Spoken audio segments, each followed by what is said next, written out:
Bagaimanakah cara kita mensyukuri umur, usia, kehidupan yang sudah Allah berikan untuk kita?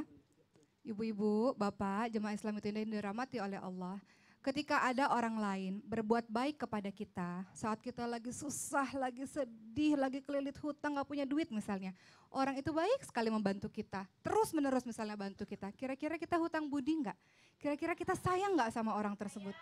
Kira-kira kita pengen orang itu bahagia nggak yang telah membahagiakan kita? Itu manusia yang memberikan nikmat cuma secuil saja.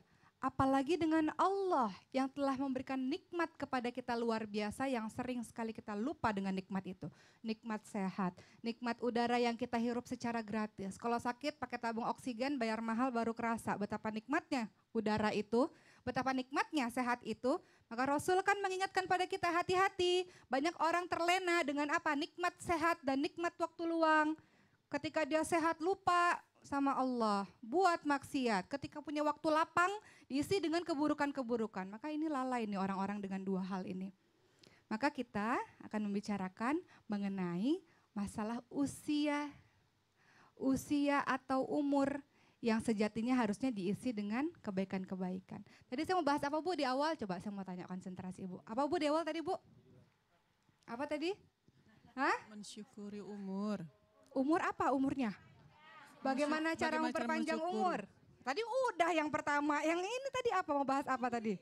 Bagaimana cara mensyukuri umur, bersyukur dengan usia yang sudah Allah berikan. Cara bersyukur itu ada 3, apa Bu? Dengan hati, dengan lisan, dengan perbuatan. Cara bersyukur dengan hati adalah meyakini sepenuh hati nikmat hidup, nikmat usia, nikmat umur yang sudah Allah berikan kepada kita. Itu dari hati. Kemudian kalau misalnya bersyukur dengan lisan, caranya gimana Bu? Kalau dengan orang lain kita ucapkan terima kasih. Kalau dengan Allah kita alhamdulillah dan wa amma bi ni'mati rabbika fahaddits. Dengan nikmat yang sudah Allah berikan kepada kita, kita siarkan. Makanya kan kita suka dengar nih kalau lagi ceramah atau kita datang ke satu tempat, orang-orang ada yang sharing tentang hijrahnya. Ada ya Bu? Aku pakai jilbab dulu karena aku begini-begini. Aku hijrah di jalan Allah karena aku begini-begini. Banyak kan Bu?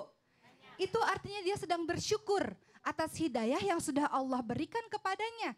Atas proses hijrahnya, ia ingin mengajak orang lain juga sama-sama berhijrah. Apa itu hijrah? Salah satunya tidak hanya berpindah tempat, tapi juga berpindah dari perbuatan atau kebiasaan yang buruk menjadi kebiasaan yang baik. Jadi kalau ibu diberi kenikmatan oleh Allah luar biasa, siarkan, ceritakan pada orang. Masya Allah luar biasa nikmat Allah itu kepada saya. Ceritakan pada orang. Ketika orang tergugah, orang mendapatkan hidayahnya lewat ibu, dia dapat pahala, ibu juga dapat pahala yang sama. Kemudian dengan cara apa lagi? Tidak cukup dengan lisan saja. Alhamdulillah ya Allah, baik banget ya Allah. Tapi perilakunya tidak menunjukkan ia mensyukuri hidupnya. Cara mensyukuri hidup dengan perilaku adalah salah satunya mengisi dengan kebaikan-kebaikan. Supaya dia tidak menjadi orang yang zolim terhadap dirinya sendiri. Ketika kita berbuat dosa, sesungguhnya kita sedang menzolimi siapa Bu? Kita sedang menzolimi diri sendiri. Sesungguhnya kita sedang menyakiti diri sendiri. Sesungguhnya kita sedang memasukkan diri kita menuju ke api nerakanya Allah Subhanahu wa taala. Maka cara bersyukur dengan perilaku adalah mencintai, melakukan apa-apa yang disuruh oleh Allah dan meninggalkan apa-apa yang tidak disukai oleh Allah Subhanahu wa taala. Dengan cara apa? Ibadahnya. Dengan cara apa? Menjaga kesehatannya. Nggak cuma ibadah loh. Kalau dia ibadahnya bagus, kerjanya nggak kenal waktu, siang malam, itu juga tidak termasuk orang yang mensyukuri hidupnya. Karena tidak sayang pada dirinya. Ia lupa badannya butuh hak untuk istirahat.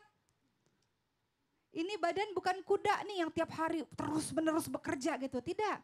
Ketika dia sakit karena kesibukannya dalam bekerja, nah itu termasuk ciri orang yang tidak bersyukur atas hidup yang sudah Allah berikan untuknya. Mbak Kalina. Aku mau membagi sedikit pengalaman hidup aku karena sejak waktu aku bercerai itu kan anak aku ikut dengan Mas Dedi, papanya. Terus awal-awalnya aku tuh sedih, siapa ibu mana yang tidak sedih pisah tinggal beda rumah sama anaknya gitu. Menurut aku hanya ibu-ibu yang jahat aja yang nggak ada rasa sedih, nggak menangis gitu. Awalnya aku tuh nangis hampir setiap hari selama berbulan-bulan dan juga aku ngerasa buat apa ya gue hidup, kasar seperti itu, buat apa gue hidup dan gue ngapain lagi gitu loh. Terus sampai akhirnya saya melihat orang di sekitaran saya mereka bercerai, mereka jauh dari anaknya, mereka bahkan untuk tidur saja, untuk tinggal tuh mereka susah kayak gitu. Dari situ saya melihat, saya belajar dari orang yang di sekeliling saya merasa ya Allah, kayak berarti selama ini saya nggak bersyukur ya, saya nggak mensyukuri dengan apa yang saya punya. Saat saya bercerai saya masih bisa, kasarnya saya masih bisa hidup, saya masih bisa yang namanya nggak kena hujan, nggak kena panas gitu. Dan akhirnya saya merasa bahwa apa yang udah saya pikirkan sebelumnya itu salah banget gitu, salah banget sampai yang saya juga yang sebelumnya saya sedih berpisah sama anak saya, akhirnya saya mensyukuri dengan saya melihat beliau aja, saya melihat Aska sehat dan dia pinter gitu. Betul. Dan dia dirawat juga dia dirawat sama papanya dan saya setiap hari saya masih bisa ketemu dia walaupun tidurnya saya jarang bersama dia. Itu saya masih mensyukuri itu gitu. Jadi kayaknya apa yang saya miliki sekarang itu menjadi suatu nikmat yang luar biasa yang Allah kasih untuk saya. Betul. Mbak Kalinda memberikan contoh kepada kita Bapak dan Ibu ketika sedang diuji oleh Allah berupa perceraian. Perceraian itu kan satu hal yang paling Allah benci, yang membuat Allah marah sebenarnya. Tapi memang Allah perbolehkan kalau di dalam rumah tangga itu sudah tidak menemukan sesuatu yang sehat lagi untuk kita bersama. Akhirnya lebih baik untuk berpisah. Ketika Allah uji dengan perceraian, ternyata yang Mbak Kalina lakukan adalah berhusnuzon. Alhamdulillah ala kulli hal. Terima kasih pada Allah untuk semua hal yang terjadi pada hidup kita.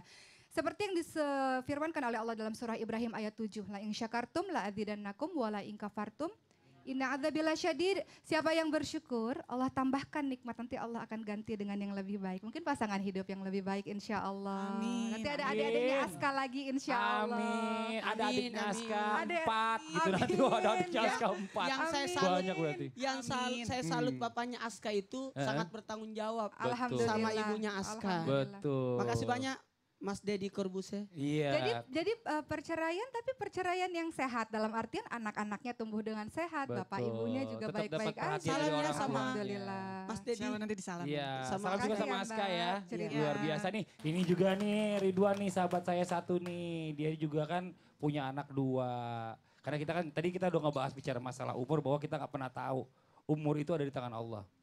Kita mau berharap anak kita sampai punya anak, bisa ngeliat cucu segala macam seandainya semua itu tidak bisa terjadi, entah mungkin Ridwan atau mungkin anak yang tidak bisa mencapai itu, apa yang bisa Ridwan sampaikan mumpung sekarang anak-anak juga lagi pada nonton, supaya paling tidak menjadi bekal mereka juga nantinya nih.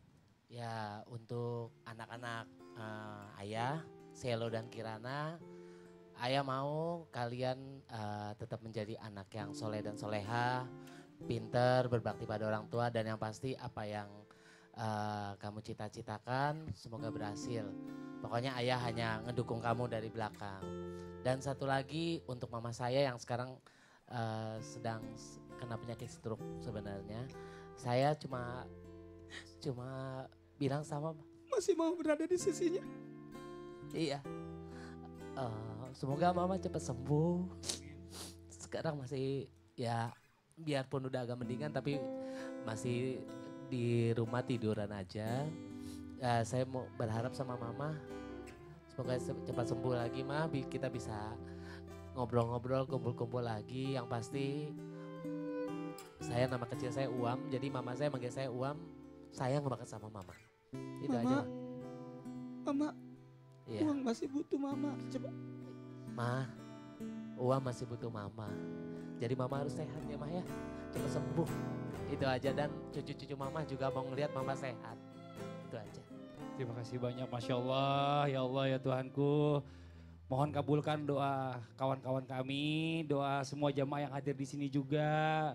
Mudah-mudahan kita diberikan kepanjangan umur ya Allah Subhanahu wa taala dan diberikan kesehatan pastinya. Ini buat yang di rumah jangan kemana-mana. Setelah ini kita akan mendengarkan kajian dari Ustadz Maulana tentang hakikat panjang pendek umur. Jadi tetap di Islam itu indah. Jamaah, oh jamaah, alhamdulillah.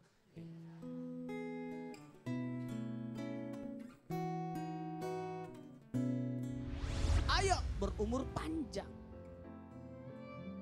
Hidup itu bermakna. Setiap tarikan napas itu adalah ibadah. Setiap senyum ketawa adalah ibadah. Setiap berbuat kebaikan adalah ibadah. Kenapa harus minta umur pendek?